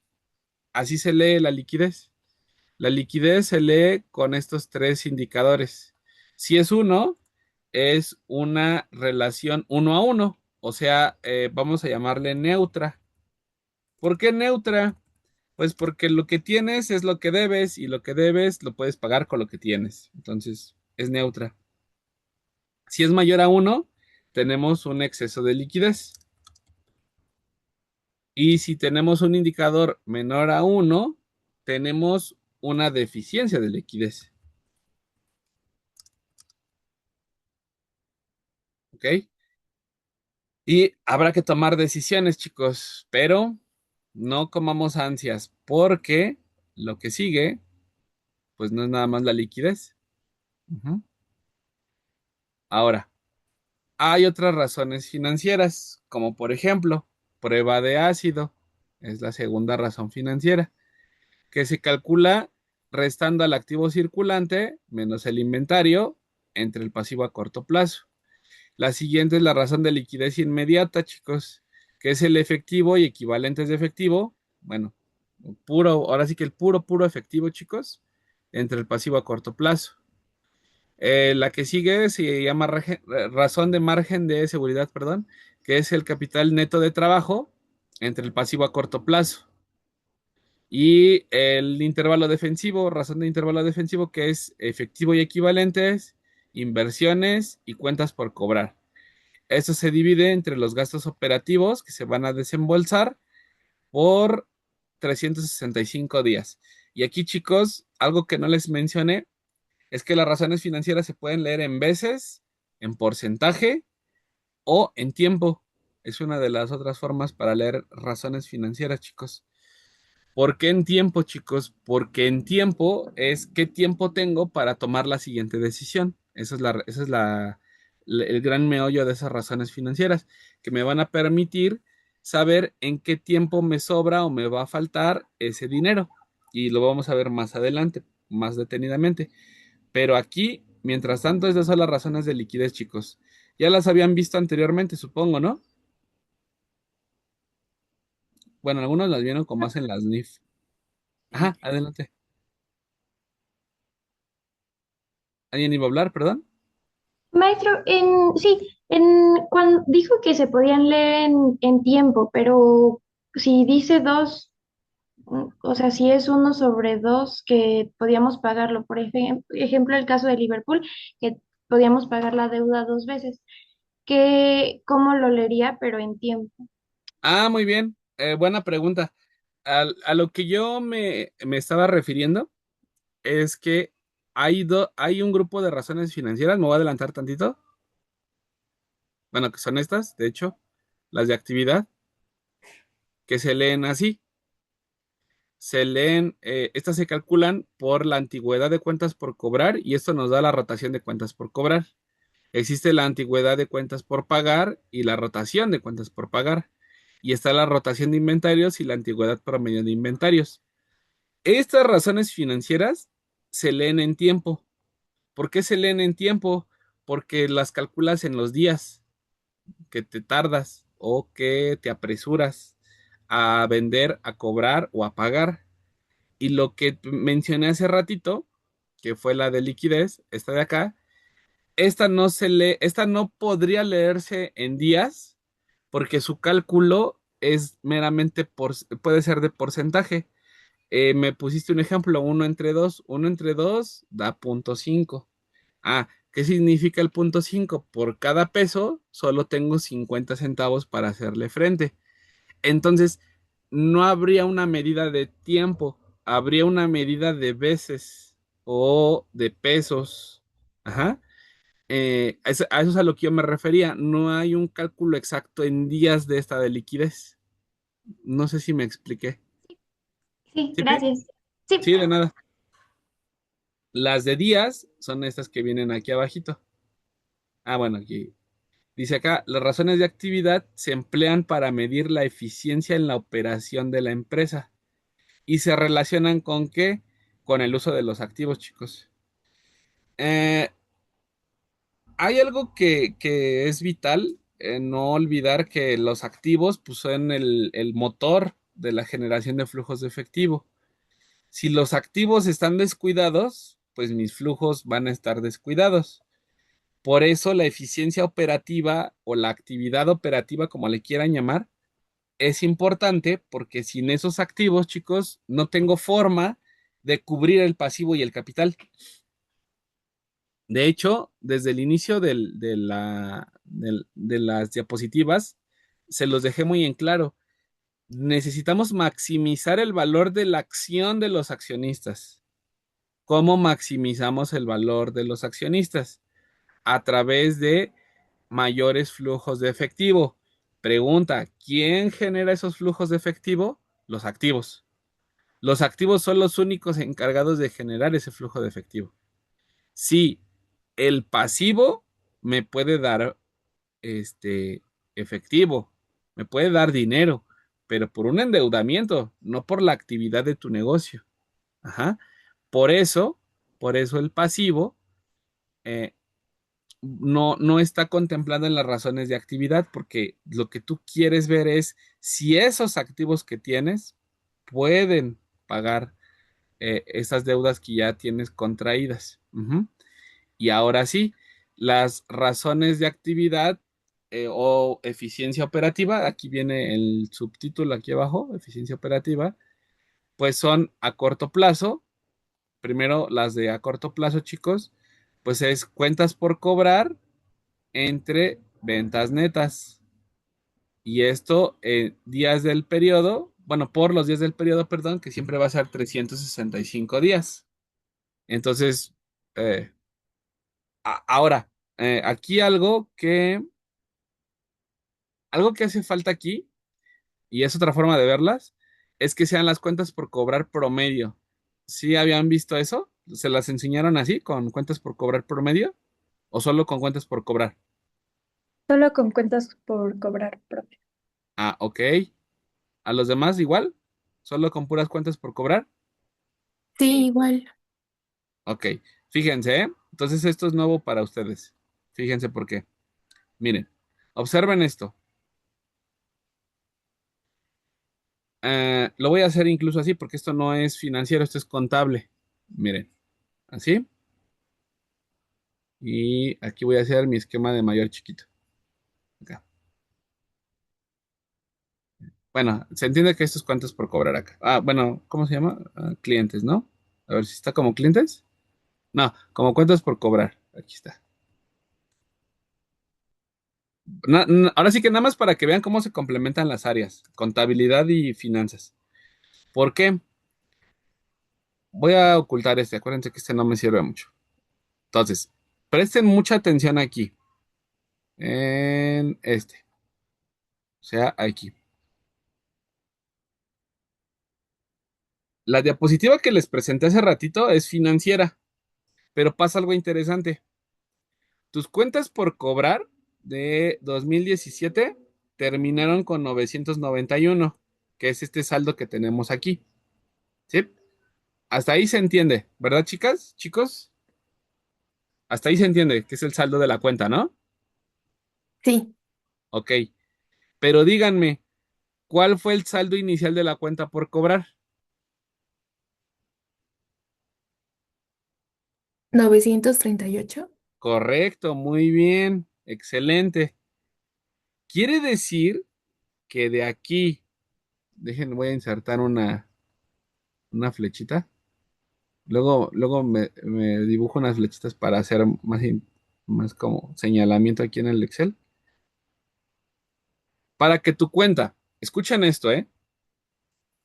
Para que tu cuenta cerrara en 991, tú debiste empezar esta cuenta o tuvo un saldo inicial esta cuenta de 938,000.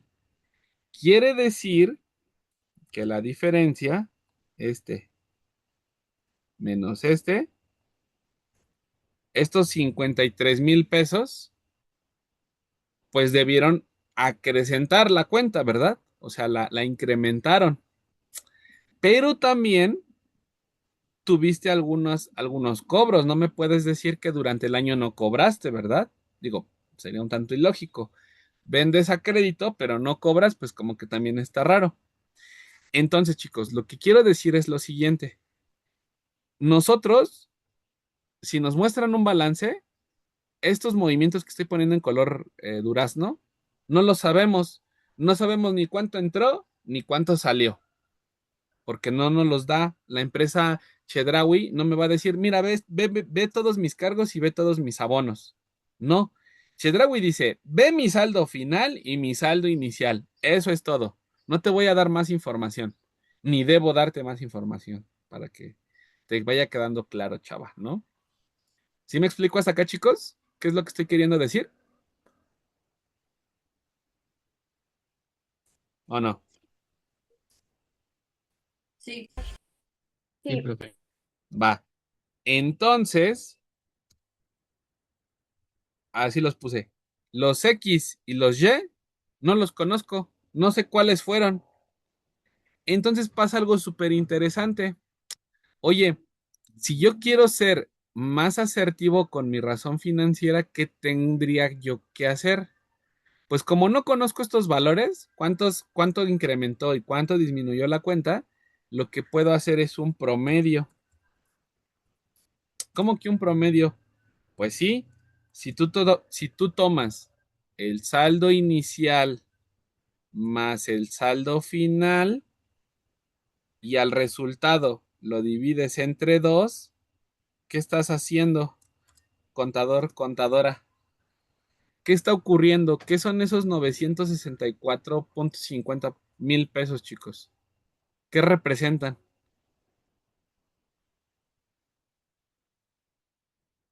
¿Quién le, quién le puede dar una lectura a esos 964.50? ¿Nadie? Pues sería como pues sí, ¿no? El promedio de las cuentas por cobrar del los 2 años. Del inicio de 2017 y del final de 2017. Entonces, el 964.50, chicos, es el promedio del saldo de la cuenta en 2017, chicos. Y esta medida es más objetiva. Aunque ustedes no lo crean, sacar el promedio de las cuentas por cobrar, vamos a decirlo así, no te está comprometiendo a decirte cobré más o cobré menos. No, tú únicamente dices el saldo promedio de la cuenta fue de 964.50. Entonces así, chicos, al financiero le estamos tirando un parote. ¿Por qué? Pues porque al financiero le estamos diciendo, mira, es que no fueron 991 el saldo final de la cuenta, porque durante todo el año, chicos, la cuenta se estuvo incrementando, se estuvo disminuyendo, se estuvo incrementando, se estuvo disminuyendo. ¿En cuánto? No lo sé, ni lo sabré, pero si saco un promedio, ¿qué estoy haciendo? Sacando el promedio de las transacciones del año, chicos. Entonces, lo que se hace en los libros financieros es siempre sacar el promedio de la cuenta por cobrar. Y va a ser lo mismo para la cuenta por pagar y para el inventario, chicos. Así va a ser. ¿Sí se entendió esto? ¿Quedó claro? O sea que el 964 es como un número más certero, más realista que el 991. Ah, Así es, porque tu cuenta, aunque cerró en 991, durante todos los 12 meses que estuvo ocurriendo, incrementó, disminuyó. ¿Lo sabemos? No, no sabemos ese dato, pero tomando el saldo inicial y el saldo final, dices, ah, pues en promedio, si este fue el inicio y tengo el final, ya tengo toda la historia completa, nada más promedio entre dos y saco ese promedio que me permite saber cuál es el saldo promedio de la cuenta por cobrar y es un número más congruente y más exacto, chicos. ¿Sí? Es correcto, Montserrat. Sí fuiste tú, ¿verdad? Creo. sí, No sé si ya ahora sí quedó más, más clara la idea. sí, o sea, siento que sigue siendo un poco confuso, pero sí quedó más claro. Miren, es más, voy a hacer un ejemplito para que les quede más claro. Ahora sí que conmigo. Salvador le debían 10,000 pesos. Ahí está. Esto va a ser enero. ¿Vale? Y para verme buena onda acá, febrero, aquí voy a poner marzo, aquí voy a poner abril y aquí voy a poner mayo. Y hasta acá ya voy a poner diciembre. Ahorita les explico por qué. Fíjense, chequen esto. En febrero, a Salvador le debían 12,000. ¿Qué significa eso, chicos? Que de 10,000 pasara a 12,000. A ver, ¿quién me dice? ¿Qué ocurrió ahí? ¿Qué tuvo que haber ocurrido para que ya me deban 12,000 pesos a mí? Vendió más. Exacto, muy bien. En marzo, a Salvador ya le debían únicamente 9,000. ¿Y ahí qué ocurrió, chicos? Entonces, ¿qué ocurrió de febrero a marzo? Ya le pagaron más. Que las ventas que yo hice, ya alguien vino y me pagó. Ah, en abril a Salvador le debían 11,500. ¿Qué ocurrió? Pues que vendí y que cobré. No, ¿verdad? Fueron ventas a crédito. Y por último, en mayo a Salvador ya le debían 6,000 pesos nada más. ¿Ok?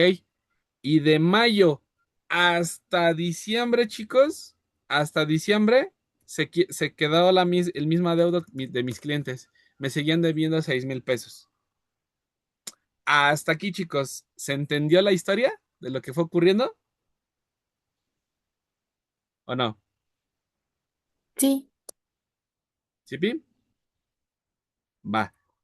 Ahora, si yo agarro y les digo, denme el promedio de la cuenta por cobrar, ¿qué tendríamos que hacer?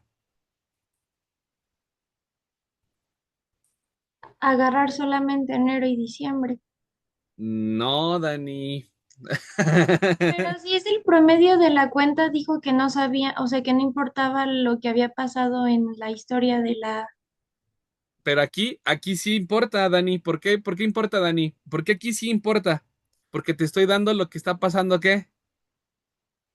en el año, En cada mes te estoy dando la historia, así. Entonces, ¿qué tengo que tomar para sacar mi promedio y que sea más exacto, chicos? todo. Exacto, muy bien. Ahí está el promedio. Cuando tienes todos los datos, todo lo que ocurrió. Hasta aquí, ¿se entendió, chicos?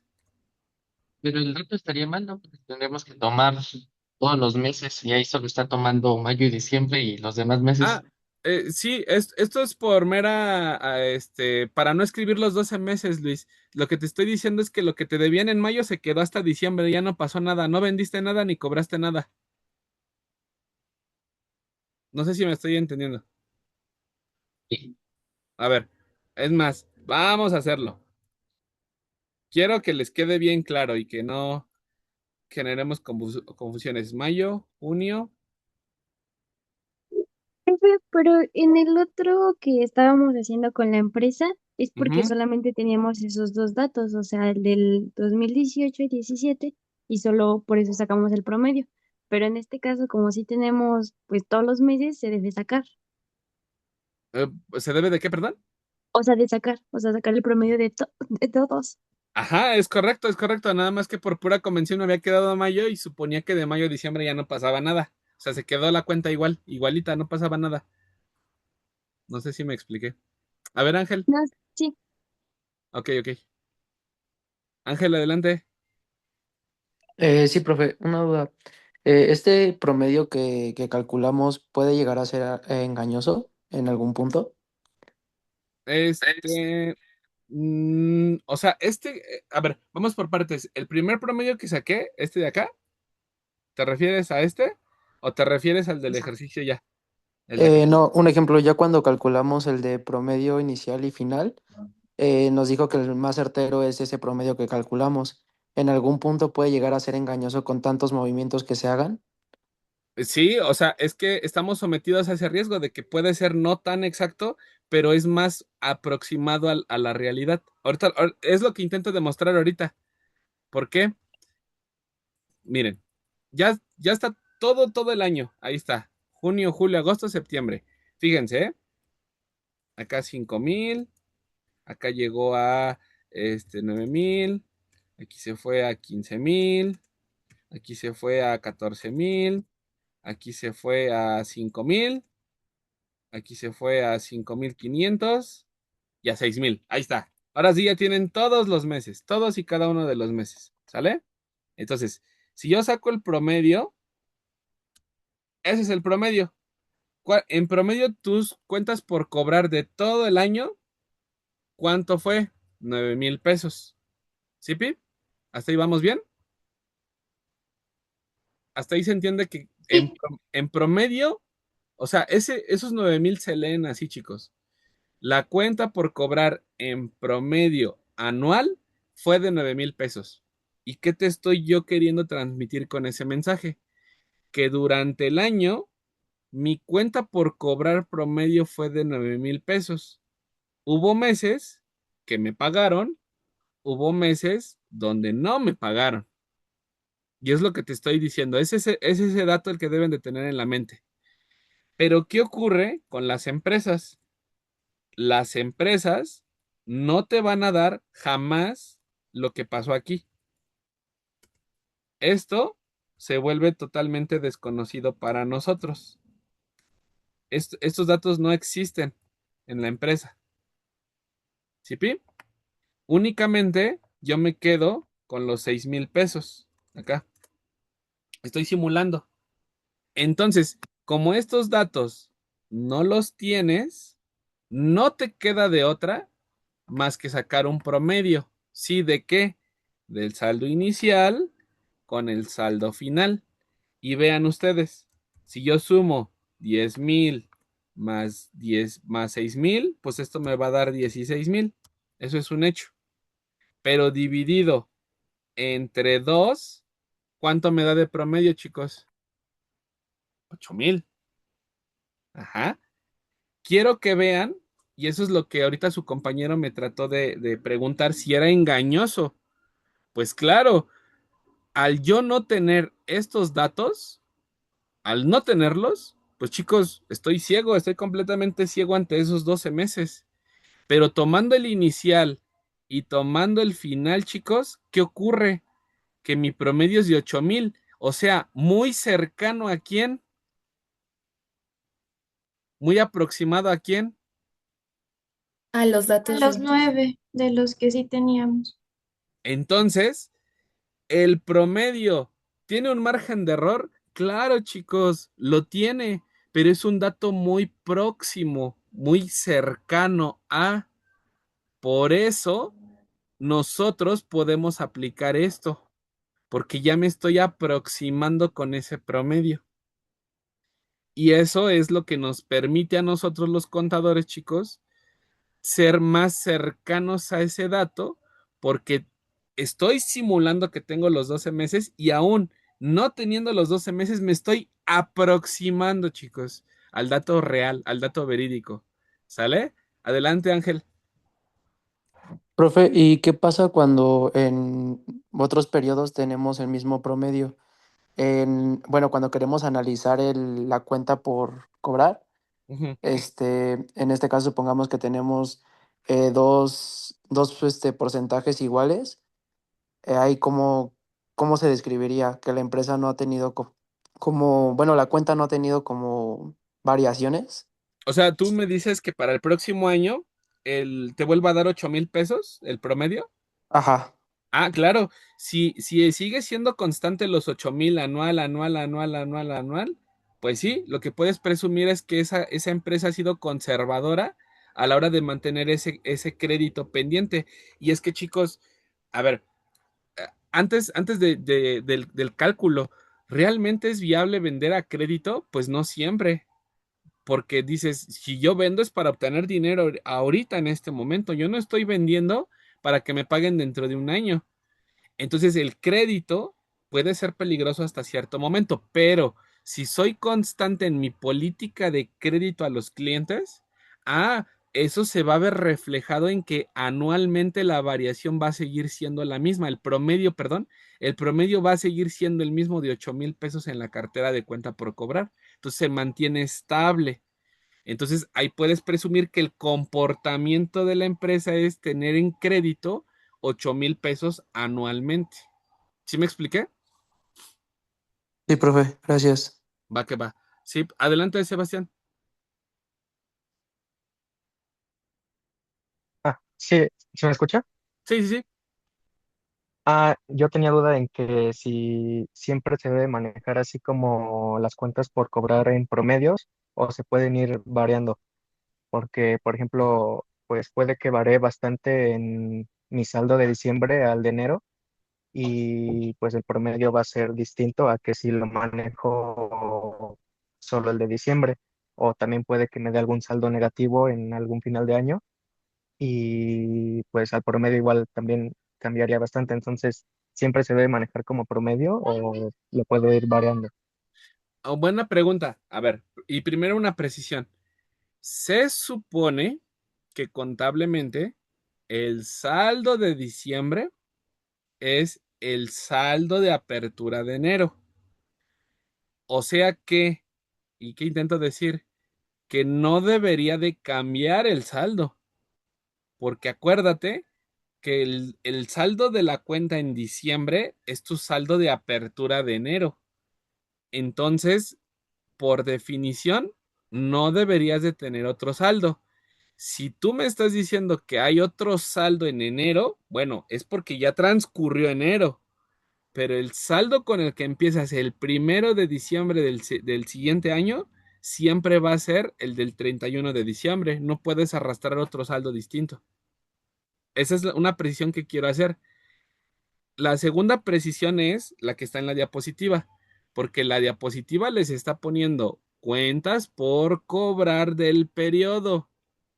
Y yo les digo, ese numerador, cuentas por cobrar, sería el de diciembre. Ojo, únicamente el de diciembre. La corrección que yo les invito a hacer es que no sea cuentas por cobrar a secas. Tiene que ser cuentas por cobrar promedio para que sea un dato más certero y entonces a la hora de dividir entre ventas, pues claro, son las ventas de todo el año, no nada más las de diciembre. Por eso cobra más sentido la razón financiera, porque ya estás dividiendo el saldo de enero a diciembre entre las ventas de todo el año, de enero a diciembre. Es más equitativo en proporción. ¿Sí me estoy explicando?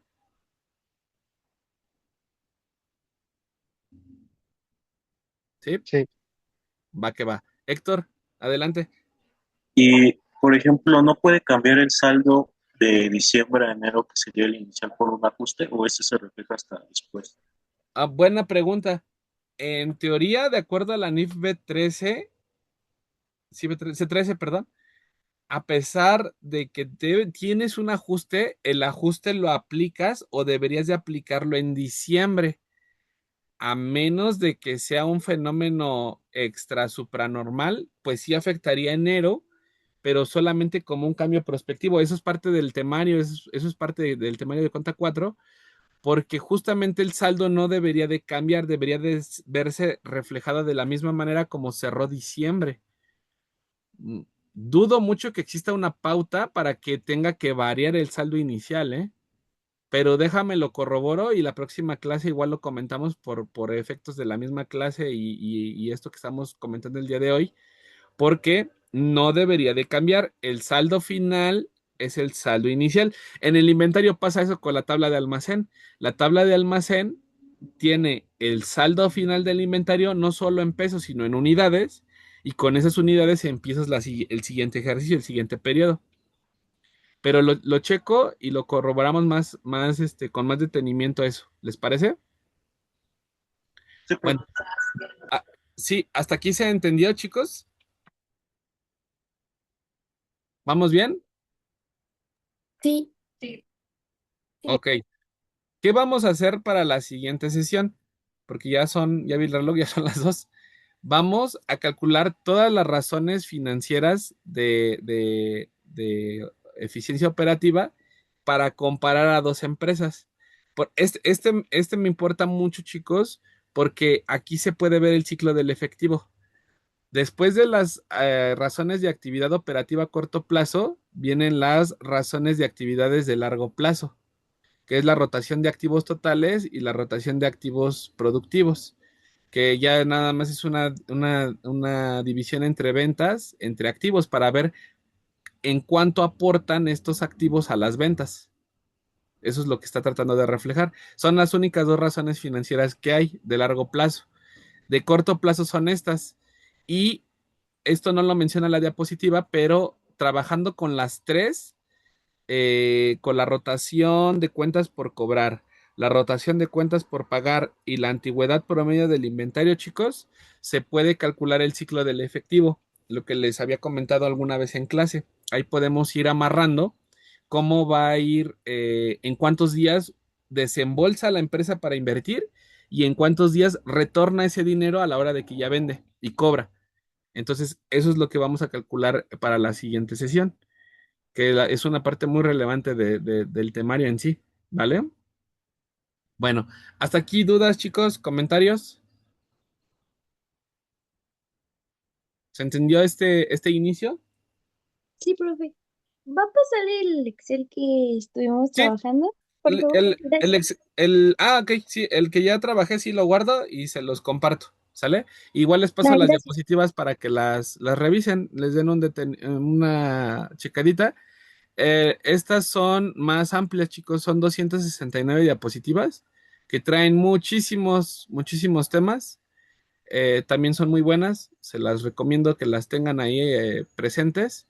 Y estas diapositivas lo dejo aquí en la grabación aún. Estas diapositivas no son mías, chicos. Estas diapositivas fueron creadas nada más y nada menos que por el profesor Néstor Álvarez Rodríguez, que es profesor de la facultad. Y pues básicamente gracias a él fue que tomé el camino de las finanzas. Entonces, su material lo tengo siempre, que es y con mucho gusto se los comparto como él lo hizo conmigo, ¿sale? Entonces, se las comparto para que las tengan, les sirvan en su momento y pues bueno, las puedan consultar. Hay muchos temas ahí que no nos van a dar tiempo de solventar, pero los pueden consultar, ¿vale? Bien, chicos, entonces, detengo aquí la grabación.